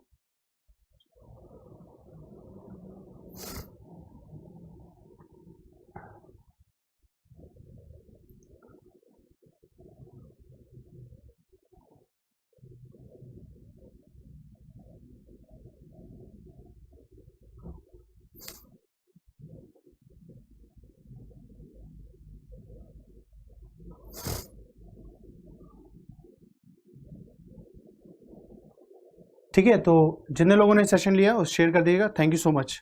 ठीक है, तो आपका जो 8 तारीख को मैंने आपको अनाउंस किया था कि 8 तारीख को आप लोग का बैच आ रहा है 11 बजे। ठीक है, 11 बजे आप लोग यहाँ पे मिलिए ऑनलाइन इसी प्लेटफॉर्म पे, यानी इसी यूट्यूब चैनल पे आपको 11 बजे जो है 8 तारीख को यानी 8 नवंबर को एक लॉन्चिंग होगी, उस लॉन्चिंग में आप लोगों को जो है उपलब्ध रहना है, ज़रूरी है। तो थैंक यू सो मच।